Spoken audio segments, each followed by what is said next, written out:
Welcome to the Ages of Rock podcast with your hosts Bill Algie, Dennis Talbot, and Alan Tate. We are three guys who have one thing in common, a love of rock and roll. Our goal is to talk about all things rock. We hope you find this show intriguing, funny, and occasionally highly opinionated. Enjoy! Welcome, folks, to another edition of the podcast, Ages of Rock. We are here with Bill and Alan and myself, which is unusual when we get all three of us together.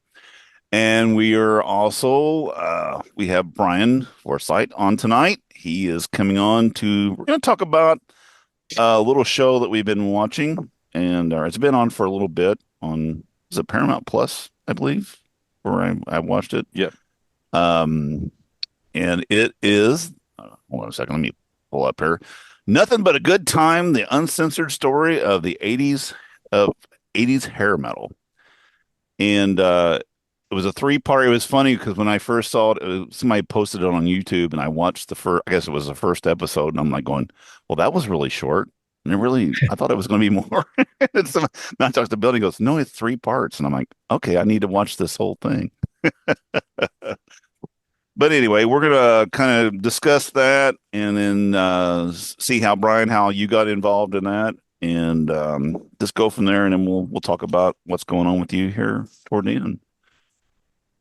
All right. Yeah. So anyway, how long ago was it that they got in contact with you whenever they started making things? How long has this been going on?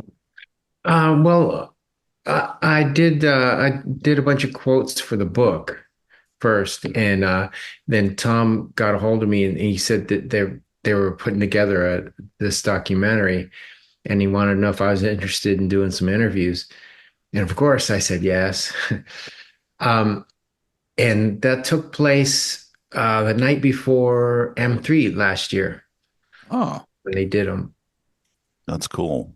So that would have been and it just came out. See, M3 is in March, I believe. May. Okay. I know it's early in the year because every time that it comes up, I never have vacation time to be able to go up there. I've been trying to make it up there.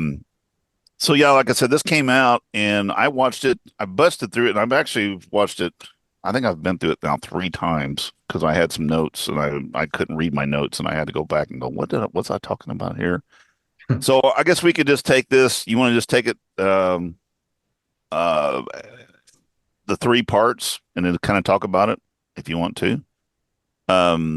It was, let's see I had my notes. I am so sorry.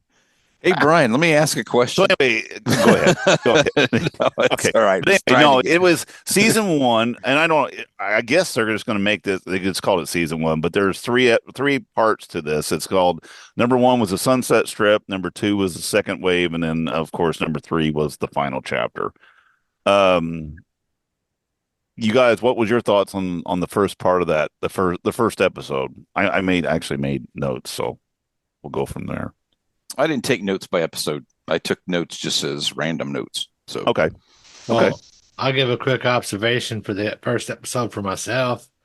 That guy really likes Motley Crue. They were in there an awful lot in the first episode. So my first thing that I put on here was Motley Crue, the most violent and pornographic band ? I found that too. I think that the person who was running this show was a big Motley Crue fan. They were on my radar, but I didn't think of them. There was a lot more dangerous bands to me than Motley Crue. I don't know. Maybe being in Indiana, I was, we weren't seeing as much as what everybody else saw, but that's just my thought on it. I think they were the first, well, not first, but they came out early. Before the other bands, and they just had that, the whole image thing. I think that's what did it. Right. But, before them, there was Kiss, there was, sure, other bands like that. Exactly. But no, I thought all in all, I thought that the the show, there's been quite a few shows on sort of documentaries, and I've seen them on YouTube also talking about the Sunset Strip in that area. This was one of the best. I think this was a very well done documentary from start to finish. I liked the little cartoons that they had involved into it. Stories, you hear. Seems like when you hear one of these shows, you hear the same stories over and over. There were stories. My wife and I were sitting and watching it. She's like, "I've never heard that before," and I said, "Me either." You know? So it was kind of interesting to get a little bit deeper into that. One of my notes too. I love the early Randy videos, the Randy Rhoads videos from the Quiet Riot days. He was it was amazing to watch him on stage. He was a star at that point. Here was this little with his bow tie and coming out. His stage presence was amazing. Just even when he was in Quiet Riot, I think for him, because he passed at 25, wasn't it, when he 26. So that would have been a lot earlier. He was a lot younger at that point with Quiet Riot, and it was just. I was just amazed by his stage presence, and to see those old videos, I can't not get enough of those. So I was really glad to see those. Yeah, it's always cool to see someone before they got famous. Right. Yeah, it was. And then of course, you got Randy, or not Randy, but you got Rudy telling the story. That's something that's. I made a comment to my wife. I said, it's kind of when you hear the story, we've heard that story a million times. And I kind of told her, I said, I wonder why they keep telling that story. And she said, you got younger people watching this show that maybe don't know what happened. They don't, they know caught Ozzy later on after, whenever, Zach was in there, so they think that Zach was there playing. They may not know who Randy Rhoads is, so that story has to be retold at just about every at some point, which I thought was the part too that that Rudy was talking about when he after the plane crash and he found a church and he went in there and Ozzy was in that church. That was a story that I'd never heard before. And I was like, man, I get you. That's one of those, Yeah, those moments. that was a pretty powerful moment for me. Yeah, it was for me too. I thought that was really interesting. As far as you guys throw in here too, anything else? I don't know. I've never really known much about this guy, and maybe Brian, you met Alan Niven. That dude. You don't know who Alan Niven is? I mean, I know who he is, but I never really listened to him. I mean, that dude is hilarious. I could sit and talk. I could sit and listen to that guy all day long. He is the way he puts it out there, and this is what it is, and it's just I think it's really interesting. And then of course the stories that he told were just the Jack Russell stories, the Motley Crue stories. I mean, just I mean, I like I said, I could sit and listen to that guy all day long. And Bill, you being a big Great White fan, did you enjoy those stories too? Yeah, definitely enjoyed the stories, for sure. But he's just an odd guy. Just, I mean, it's kind of he's very different. He's very, yeah, and very very full of himself, and that's fine. There's nothing wrong with that at all. Just I thought he had a very I thought that overall, I mean, for all I know as a fan, those stories were all true and they were people just sharing things to get it out there for folks. And I really appreciated that fact that there weren't a lot of, maybe there was some stuff held back, obviously, but there was a lot of stuff that got shared that we've not heard before, which I think was pretty cool. But being, like I said, being a Great White fan and stuff like that from back in the day, it was interesting to hear the stories about just the crazy stuff that Jack did. But it also helped me kind of understand why whenever they ended up breaking up and Jack ended up leaving, and I can only imagine how bad it was at that time. And unfortunately it never got resolved, to a point where they could get back together. But, I I think those stories are cool. I mean, I think that the whole series was a great way to show again kind of what that age meant to a lot of us. And I think that was really the kind of the coolest part. Yeah, was there Brian, was there anything in the video, I mean in the all three parts or whatever, you can answer however you want, that you found out that you didn't know through this or through the process? Wow.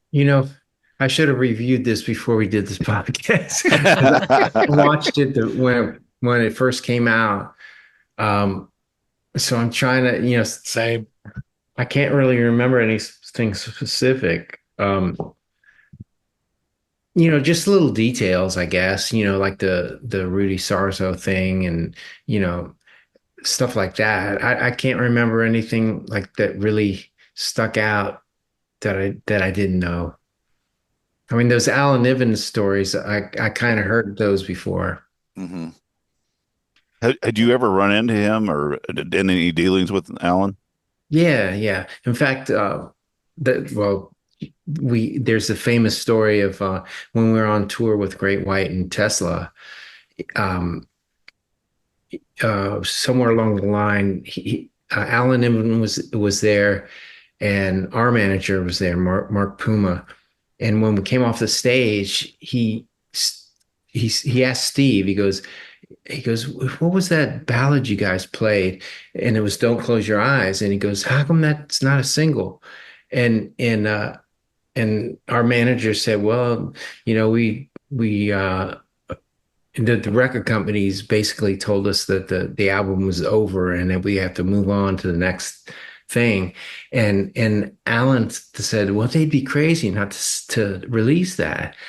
And he asked if he could call it Atlantic and talk to them about that song. And our manager goes, yeah, sure, go ahead. And then we never, we didn't think anything of it. And then about a week later, they informed us that they're releasing that as a single. And then it just took off. And if it wouldn't have happened if he wouldn't have done anything. I mean, if he wouldn't have mentioned it. That's Wow. very cool. Yeah. So he had an eye for stuff like that. He could Yeah. hear something and go, you know what? Why aren't you doing something with this? Yeah. I mean, to him, it was just obvious, To us, we didn't really think about it because we weren't a ballad band. I mean, we had a ballad, but our reputation was a high energy. So Yeah, I don't think you were the only band in that era that had a ballad on their record because it was something that kind of was expected, I think. yeah, we resisted, but we finally Well, you resisted. The record label didn't put it out, and then all of a sudden they put it out, and it's like, oh, here's some more sales. And it was a good song on top. And it was a of great song, yeah. So maybe we did know something after all. But yeah, was that a struggle for you guys? I mean, thinking about putting a ballad on a record, was that, because that's the kind of stuff that we don't know, or going through this as the whole, the metal, era kind of changed throughout the 80s and stuff like that, and it became, everybody had a ballad on their record. Was that something that was just really foreign to you guys, and it was like, did you struggle with that at all? I maybe a little, like the first couple albums, because we kept, we say, well, AC/DC wouldn't do a ballad, and finally it just came to the point where, like, Donnie as a songwriter was just he was spreading out and getting into a bunch of different things, and it was sort of a natural progression. And it just so happened, that became a popular thing. Yeah, cool. Yeah. That's what they were talking about on the show. It's like, you get your first hit and then you did your ballad. That's what But no, and the other thing I found interesting, I didn't realize how much involved Don Dokken was in a lot of these bands. He seems to be tied up into a lot of, helping people and helping other bands and doing. I didn't realize he was that much of a I don't know how to put it, but somebody that was involved. I know that years ago, a long time ago, he was doing when Claus had issues with his voice for the Scorpions, he was helping out, on some of their stuff. But they everybody talked very highly of Don on that thing, and I was surprised. I was not surprised, but I was interested in the fact of how much he was involved with that scene of people. Yeah, I guess I didn't know that either. You But know, we were East Coast, so we were kind of we exactly. we Yeah, wouldn't talk a know little bit that. about that, Brian. I noticed in the video when I was watching the video, we were talking about that, and I've done a little bit of research, and I thought that was pretty interesting because you guys never did you guys finally come to LA at some point, or did you stay on the East Coast and that's where you were based out of, and you never really went to Hollywood? No, we never moved there. We recorded two records out there. Right. So we stayed out there while we were recording, and then we, played shows out there. But yeah, people always asked us how come we didn't relocate, and I think we just didn't want to get lumped in with that scene. We Yeah. wanted to stay. We thought East Coast was cooler. Can I ask you a question? Was the East Coast lifestyle similar to what the West Coast lifestyle was?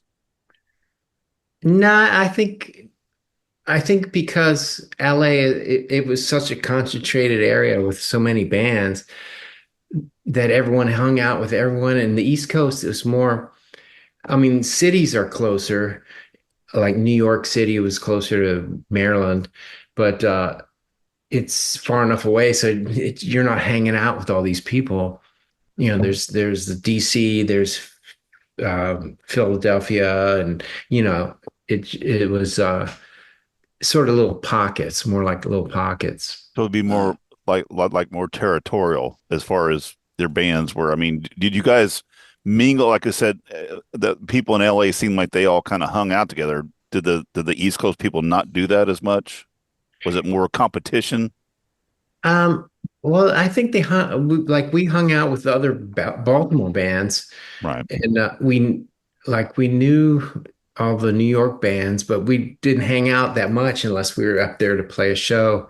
Then, if we had a night off, then we'd go out and mingle. But Right.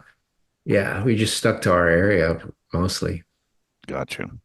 Was the on the East Coast, was the partying and that kind of stuff very similar to what it was on the West Coast from that perspective? Yeah, Yeah, yeah. well, that's cool. I mean, yeah, I had no idea. It Yeah, I wasn't would. so much. It wasn't so much out in the open like it was on the Well, West Coast. There was more people hiding in closets doing drugs.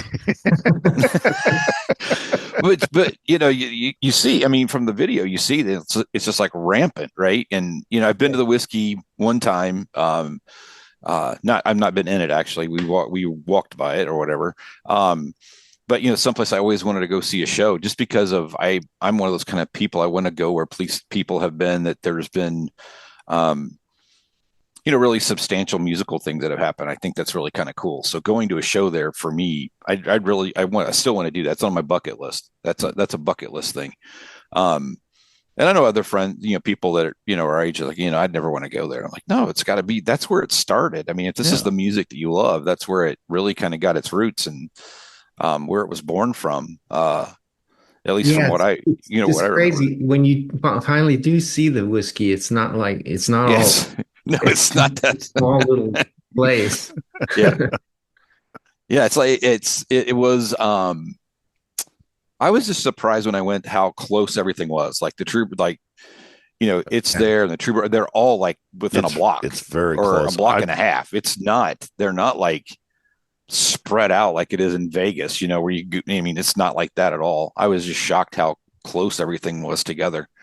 Um, but yeah, I didn't get a chance to go to a show. There wasn't a show playing when I was there, that I was able to go to. And see, So that see what really kind of sucks sucked. is because I was out there in 80, let's see, what would it have been? 86.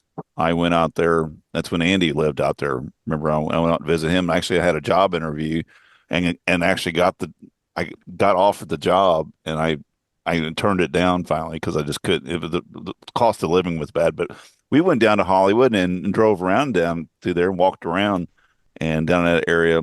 So it'd been the summer of '86, and it's like, why didn't? Now I'm sitting back going, why in the hell did I not go down there and see some shows when I was What is there? wrong with you? I don't know. One of those things I wasn't thinking about it. I'm like going, damn, I was right in the heart of it. I could have seen some of this shit, and I didn't. But That's the first time we played Hollywood was 86. '86. Oh man, yeah. See that? I screwed up. But You yeah, probably it is a different place when you get down there, though. It's like you think it's going to be this. I always thought Hollywood's going to be this great place. It's really kind of sleazy and kind of scummy, and it's kind of it's not what you think it's going to be. It's like, ooh, this is kind of weird. But anyway, so anyway, that's anything else on that first edition that you guys the Motley Crue thing about when they were biting people. I cannot get enough of that story. I laughed my ass off on that story. I didn't hear about that one. So I guess that was what surprised me. Yeah, I mean, it's like they're kung fu fighting and stuff on the tables, and it's just like, I mean, and biting people, and I think we take that a little bit for granted, right? Because now you can't do any that would you'd know about that the moment it happened today. Oh yeah, and you never got to hear any about TMZ would have it on. Oh my gosh, it'd be in there 5 seconds. It'd be blasted on somebody's phone with photos. Tommy Lee bit Eddie Van Halen. Yeah, yeah, that's kind of crazy. But anyway, getting back to the second one. I never heard the Poison Slash story where they were talking about. I'd never heard that before, and that was kind of interesting. I like that, hearing stuff like that. And of course, then the episode 2 talked a lot about MTV, and MTV was perfect timing for that genre. I mean, that music needed to be seen and not heard. Or heard, but it needs to be seen also. You know what I'm saying? It had the look for that kind of media. I mean, it was perfect for that. Yeah, and also it created people dressed up for video stuff. No, it was kind of almost like a perfect storm kind of situation. It was so much more. It was so much more visual. I mean, I think the videos are really cool, but I think the Motley Crue and everybody that really kind of got into that era, and you guys. I mean, I think that it became, it wasn't just jeans and flannel shirts and t-shirts and kind of stuff like that. It was really people were going the extra effort to create to a degree costumes and that kind of stuff, and create a persona based on kind of their band and what they were doing and how they looked. The hairspray. I don't know how much Aquanet you used, but plenty, I'm sure. That's why there's a ginormous ozone hole. That's why there's a shortage of Aquanet nowadays. They're still trying to catch up, right? But yeah, I think that those kind of things just really, because you didn't have that visual. When MTV came along, you finally had a visual of all the bands that you'd seen, you never saw before. You'd see the album covers, but you never saw the visual aspect of them. Yeah, I remember when MTV first came out, I couldn't get enough of it. Yeah. Those early Stones videos from Start Me Up, and I love those. David Bowie videos and stuff. Yeah, just incredible visual things that you're like, oh, this is cool. The problem with that, I think, too, what may have been was then they had to transfer that stuff to a live experience, because then that was the expectation people, were looking to see. Right. And if you didn't have that, I can imagine that would be, let people down quite a bit. But yeah, because mean, MTV was, I remember through high school, I didn't see MTV. I moved to Evansville in '83. I guess MTV started, 82? I guess sometime around that, 81. Okay. So summer of '83 is when I moved to Evansville. And first time we were I lived in the country, so we didn't have cable. So I remember that same deal. First night I came down and I watched MTV. I watched it all night long. I didn't sleep that first night. But when we were at home and kids, only time we ever seen any kind of video was like either Don Kirshner's rock concert or Midnight Special. Those were the two things. And then And then we had a friend of ours that had cable, and it was like Night Flight or something like that. They used to run videos at some point. USA USA. hotspots. Yeah, there you go. So, that was, but you only get like just a few videos or 30 minutes of this stuff, So to have that stuff 24, when I was through college, MTV stayed on in my, that was my radio. It stayed on in my house or my apartment the whole time. And now you can't see a video on MTV, but that's that's another story. You can, like on Friday night, they have Do they Friday actually? night. Oh yeah, they do, definitely. They're playing. They have a Metal Mayhem, and then They used to do, they do Metal Mayhem. I forgot about that. Yeah, they do metal, and they do some. They do have a couple of nights I've seen where they've had hair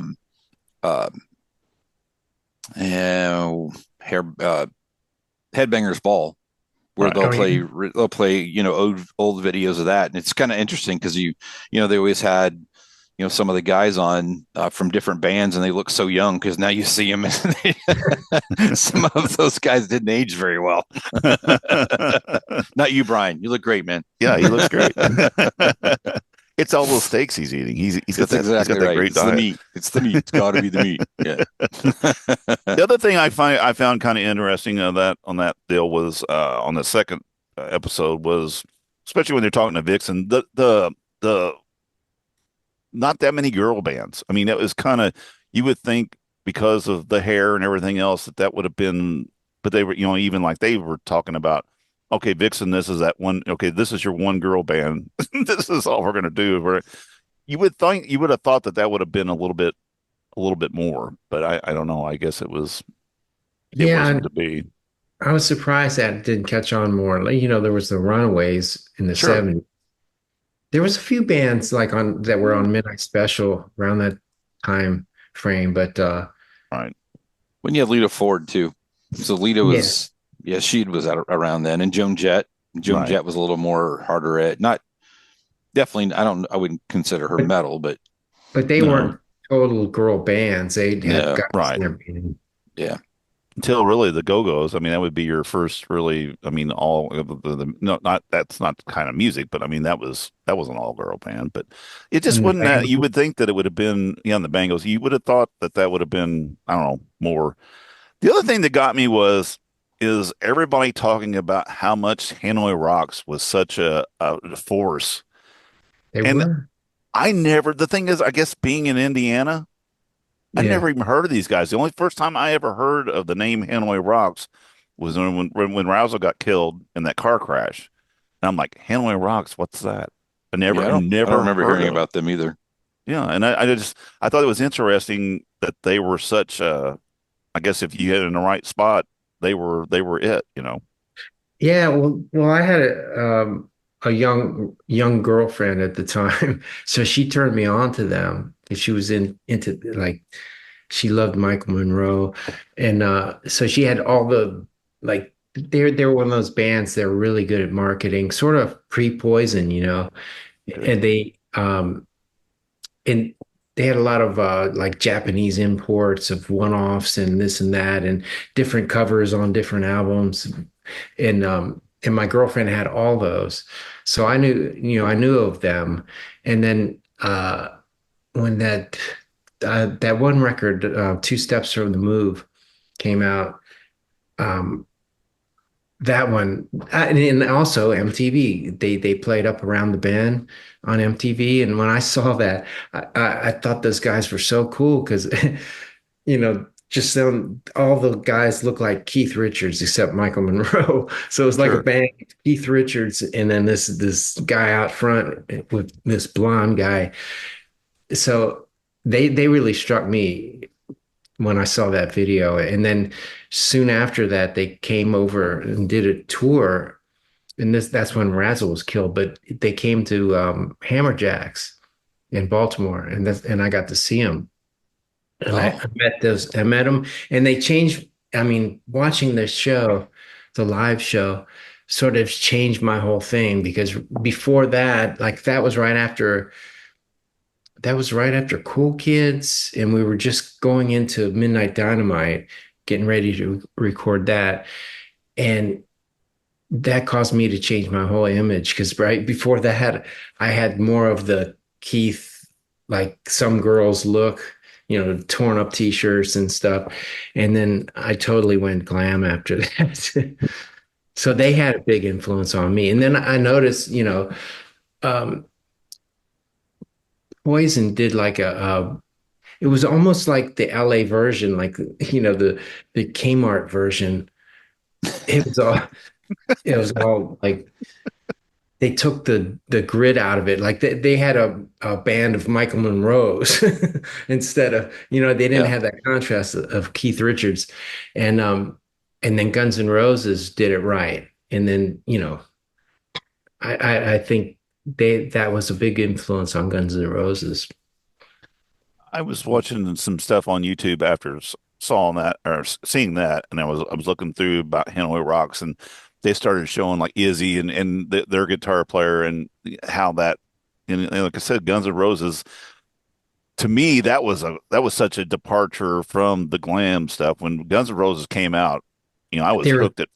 yeah, they They were were like they were dangerous. I mean, they grids. were that gritty street kind of wise kind of kids, and I can see that. Like I said, I want to go back and maybe start doing some delving into Hanoi Rocks and just seeing the musically wise and everything because I didn't have a chance to do that at that time. I'm kind of wanting to go back and hit that and see what, see if it does spark something for me. Yeah, the one record was the only one that really stuck with me. The other stuff the musically, I don't know. I didn't think they were that interesting before that, but they always had this image that was really cool. Right. In fact, it's so funny you're talking about Hanoi Rocks. I just got a DVD. It came today. Let me grab it. Sure. While he's grabbing it, you spoke of Guns N' Roses, and probably my favorite part of that whole segment about Guns N' Roses was seeing Tracy Guns in the band wearing braces. That cracked me up. Because he Yeah, was a right. it Yeah. was weird how all the members were all interchangeable. They all played together, and like Right. I knew something about it, but I didn't know quite when like certain people played together. So that was interesting. Anyway, I got this today in the mail, and Oh, I've seen parts of this. I had a bootleg that What's the had name of it? the Nottingham tapes. It's like a live thing, but yeah, it was really good. There was a few of these videos. Like I'd download certain videos on my computer and use them for inspiration, like before I go on stage.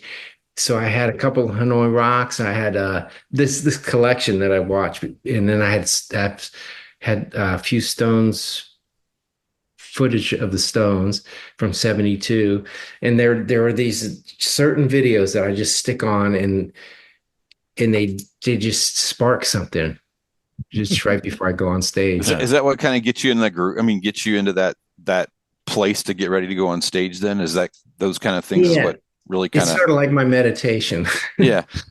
Because I've seen videos of, different guys in different bands doing different things to kind of get ready to go out on stage. And it's just a variety of different stuff. So that's Yeah, pretty cool. I create this little bubble and I just go out there and it was almost like I always tell people this, like I always had trouble making eye contact with the audience.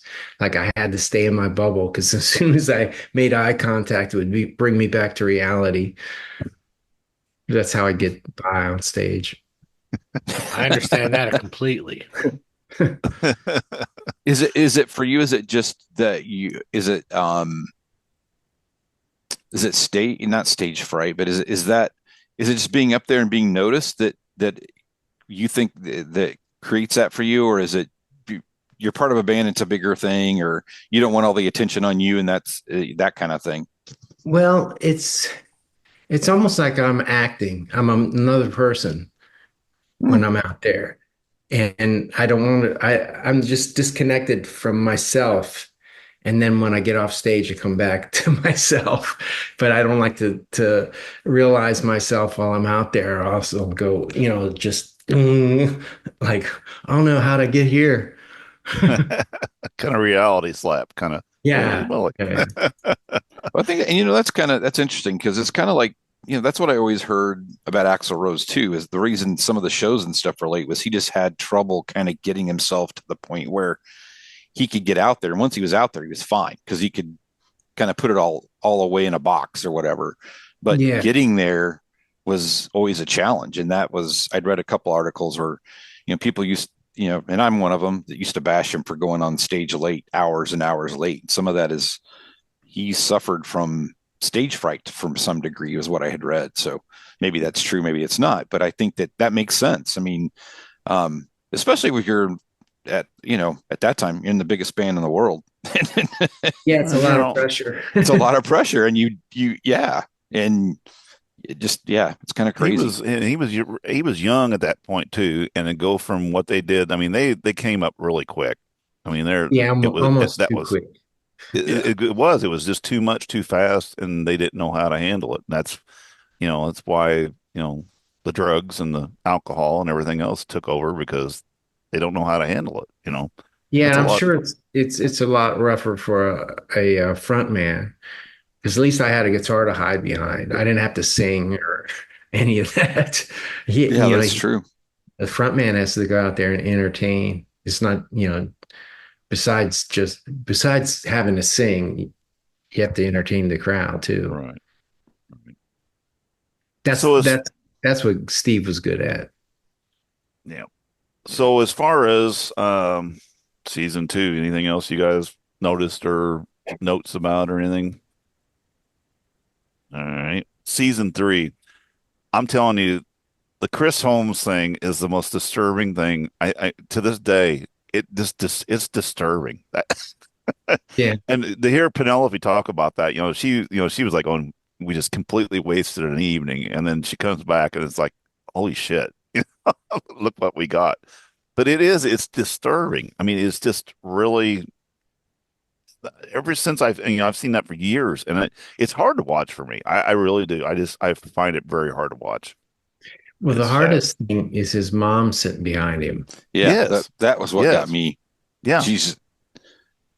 And I don't remember.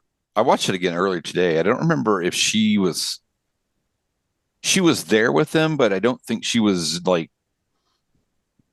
and I can't remember. I hate that, but she was sitting up on the but I don't think she was chair, like interacting with him or anything, or she wasn't trying to help him or anything. I think it was just she was just kind of watching the show. She was just kind of watching yeah, exactly. That was kind of what I was. I mean, when I was watching it, that's what I was watching. She was, and I just wonder if she's just sitting there going, "I can't believe this is happening." I think Penelope might have asked her a question or two, and then I think Chris might have interacted with her a couple times. But yeah, it's just the whole scene is just really, it's too disturbing for me to watch sometimes. It's just crazy.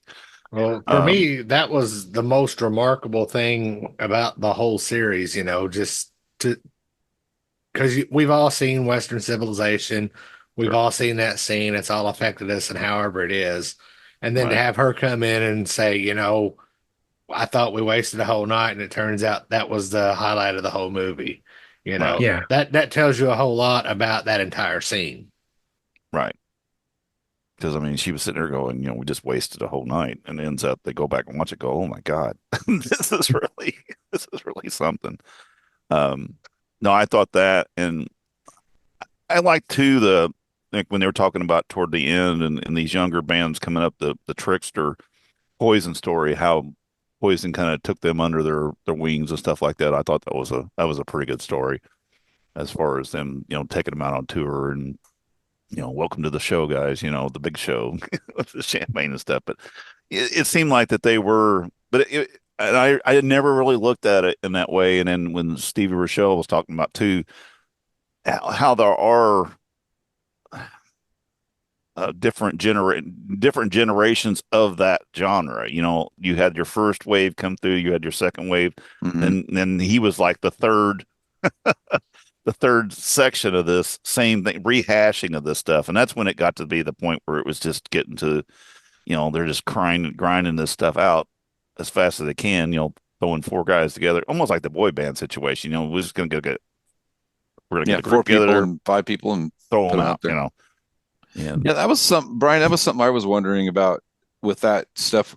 Was there, I mean, and I know it was competitive, but was it competitive to the point where there were bands that just didn't get along, or they fought, or was it more of a situation where it was more like a fraternity, like everybody was in it, we were all doing this together kind of thing, or was it a little cutthroat too? You don't have to give me any band names or anything, but just curious if that. Yeah, or unless you want to bury somebody, that's Yeah, if you want to bury somebody, you're fine. there were certain bands, the years that we were doing it, there was only a handful of, like, in the early days, a handful of opening shows, like big shows, and we didn't really get on tours until later, and mostly, most of those bands were always really cool to open for, but there were the ones that weren't, and once we had a bad experience, then we never let up on that band. We'd always badmouth them, which is terrible. Uh, but like Aerosmith, and we opened for them early on. Judas Priest and Ted Nugent and all these people, and they all treated us great. And then we had this one tour with the Tubes, and Oh, we ended up getting kicked off. But yeah, that didn't go well. That was way back. That was in the early days. It was right after Cool Kids, but it was mostly Fee Waybill. He didn't like us.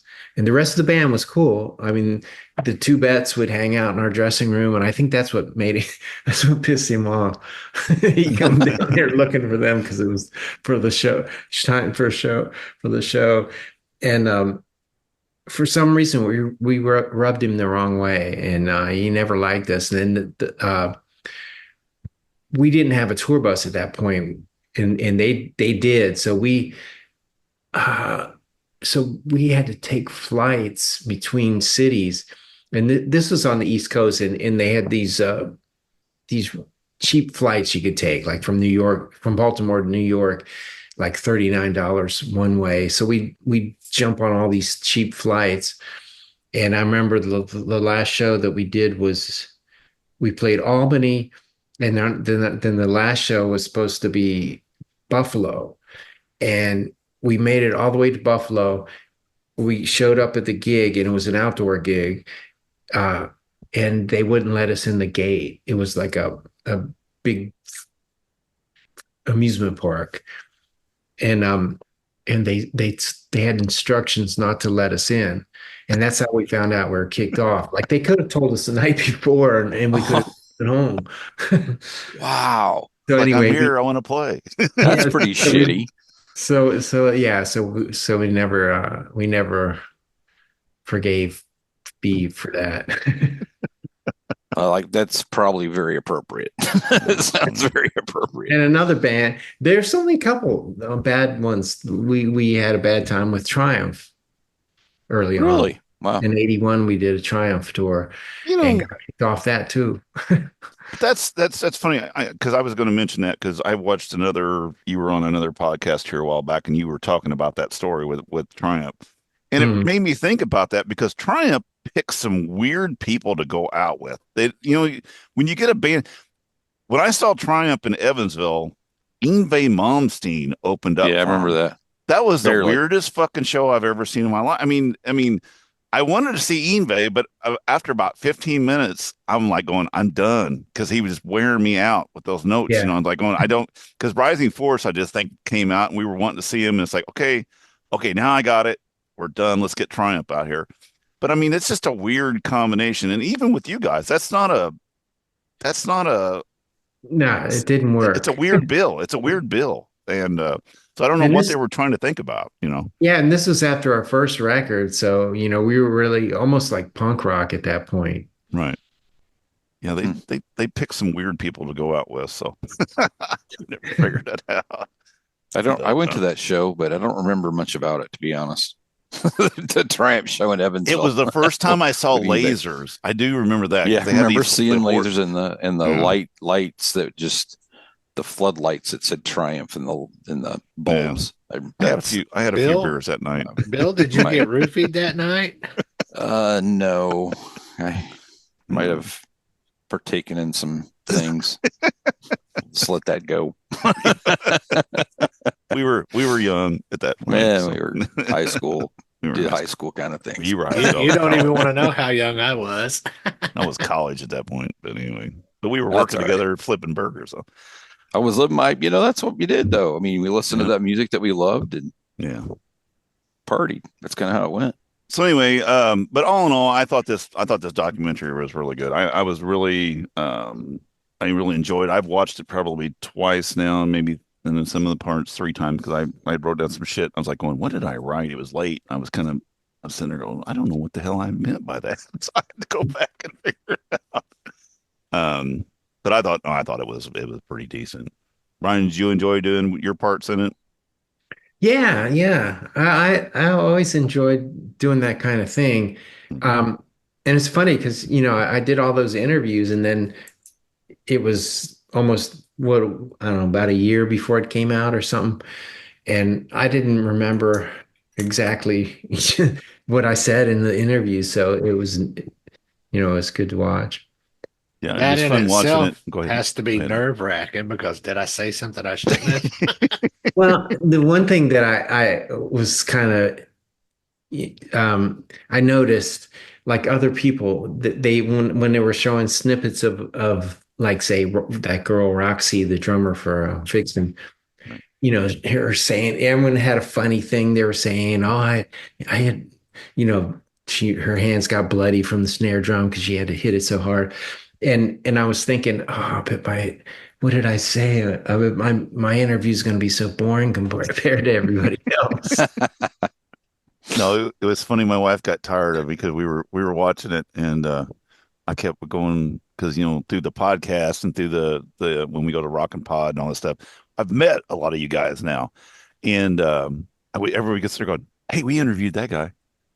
I met this guy." I mean, and Kelly's like, "Can you just shut up and watch the show?" So whenever we talked about doing this, I said, "I know who we can get to come on here because he's been on here before, so we'll call Brian and get him on." So the scene at Dennis and Kelly's house was the same scene at Alan and Laura's Was it? house. Yes, it was. Like, shut up and watch the show. So the funniest thing I did with my wife for this, just so you know, is I the picture of Doc McGee where he weighs like 380 pounds. Right. There's the video. I mean, I think it was when they were on the airplane with Motley Crue at the festival. I turned the thing and I said, "Hey, do you know who this is?" And she goes, "He looks really familiar. I know who he is." And she's kind of thinking, and so I put the updated picture of him on there and she goes, "Oh yeah, that's who that is." She knew exactly who it was. Yeah, he had a little weight problem there for a while. It's kind of funny. Yeah, But I thought that was pretty interesting. I thought The most interesting quote of the whole thing I thought was Corey Taylor that they held to the end was when he said, people just want shit that makes them sing along, shotgun a beer, and just freaking hang." I thought that is what that music is all about. It is really. I thought it was I just like him. perfect. I thought it was a perfect ending for that segment. I think that was the last segment. But yeah, it was cool. It's neat, man, that you got to be part of that. That's cool. That is cool. Yeah, I feel lucky. Yeah, that is cool. So as far as you guys had Hicks had their last show September 17th. So since then, what have you been doing? I saw that you talked about acting earlier. You got something coming up here soon, right? Oh yeah. A friend of mine did a movie, and he asked me if I'd be interested in doing a small part. So I went just for fun. Just went up. They see, where was it? Vermont. They filmed it, up in the woods in Vermont. So I play a small part. I play a groundskeeper. So I got to be a creepy guy. As I say, great. I think this is called Crystal Lake Part Number 2. No, I watched. I actually watched. There was a trailer. I guess it was. I think you had a link to it on your Facebook page, and I watched it. It looks like it's going to be. I mean, it's just kind of a good horror movie or kind of a thriller or whatever you want to call it. I haven't seen it yet. It's right now. It's like they're doing the film festival tour. Sure. And I got invited out to LA when they had the premiere at the Chinese theater, but I forget what I was doing. That was the week of that Rhino Bucket gig, so I couldn't go. So is Rhino Bucket, you still out there kicking it with that too then? Sort of. Like we hardly play, but when we do play, I'm there. Yeah, we did the cruise, and then we had a show, one show in July at the Whiskey, and then a show in September in Hinckley, Minnesota. And now I think the next show is the cruise again.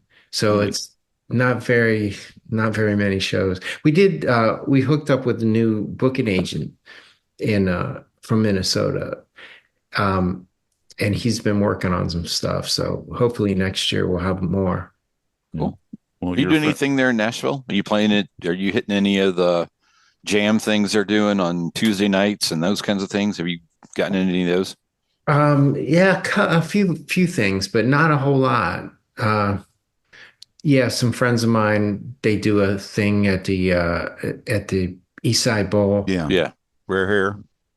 No, actually, it's yeah, the rare hair was one thing, but right. These are just these guys. They have this little band. It's a bass player from Tom Kiefer's band and this other friend of mine, and they play a bunch of blues stuff. And cool. And they always invite me down, so I'll get up and I'll do a song or two. And everyone that shows up like that, it's kind of like people sitting in, and that guy Oddly Freed always shows up and gets up there. It's pretty cool.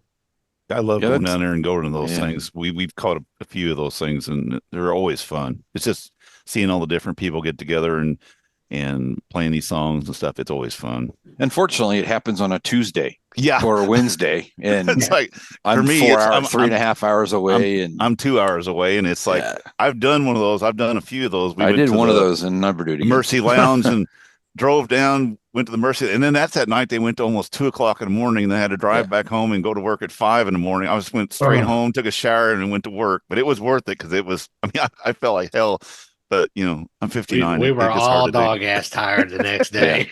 I drove that night too, and I was I was a DD that night, so I didn't have to. So I drove home, but yeah, it was a rough night. I wish I lived a little closer. But Alan will see you on the cruise. He's going on the cruise here coming up, so he'll be able to check you out.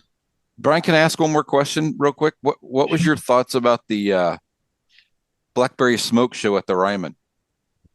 Oh, I love those guys.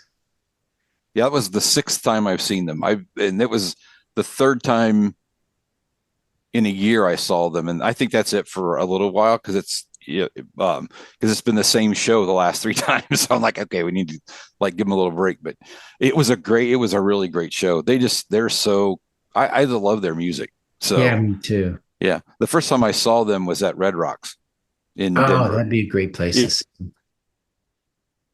Yeah, I've seen. It was incredible. Yeah, Red Rocks. I think you were sitting upstairs and we were on the floor. You were sitting in the balcony above us. I saw a picture and I was like, I know, it's right there. Yeah, I know those guys. I know that. Back in 2017, I had a little time off and I did this gig with this singer-songwriter guy I know. That guy named Charlie Overby. And he got on the Blackberry Smoke tour, so I was on that tour with him, and so I got to know those guys. They're good. It's great music. Are those the guys from Kentucky? No, they're from Georgia. I'm thinking of Blackstone Cherry. Blackstone Cherry. They're from. I'm getting my names. I like them too, though. They're really good. But they're from Kentucky. So, I saw them from Louisville Top in Kentucky. Yeah. I got my bands confused. Sorry. That's all right. All right. Brian, anything else you want to promote or send people to? I've got a benefit show in January up in Hagerstown. I'm doing with Brad Divins and Shannon Larkin and Bob Perry. It's for a benefit for a rehab or some recovery home. Oh, that's pretty cool. Yeah. Like I say, when you do that, let us know and we'll put it on our site too. If you're going to advertise it or whatever, we can throw it on our Facebook page also. All right. Yeah. So that's what I've been filling up my time with, trying to learn all these songs because it's all cover songs. I hear that. Are you still selling your guitars too? I haven't really done that. See, last time I talked to you, you were doing a few of those, and I didn't know if you were still doing those or not. Yeah, every once in a while, Jim Carroll will call me and I'll go, "Hey, why don't we do something?" And I go, "Okay," and then we never do. But it's hard to do it without gigs, Right. It kind of came out too late, like near the end of the Kicks run. Sure. So I only got to sell a few of them. Right. But timing's everything, unfortunately. Yep. Yeah. But I'm looking for something right now. Just sort of, I got feelers out, trying to find something, but Good. But other than Rhino Bucket, I don't have anything.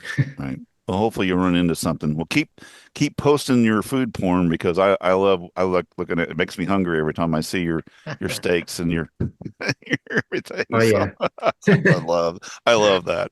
So, but anyway, we appreciate you coming on and everything. And like I said, we'll keep up with you. And like I said, Alan will probably see you on the cruise. Yeah. And like I said, everybody, if you haven't saw the Nothin But a Good Time, you should watch it because it's a fun show. It's a fun watch. You get a laugh or two, and you might learn something. The book was good too. Oh, I bet it is. Yeah, I need to probably look at that too, and maybe go on Amazon and get that. So, good deal, Mr. Allen. All right, people. Visit agesofrock.com. Check out our past episodes and social media links. And until next time, peace out.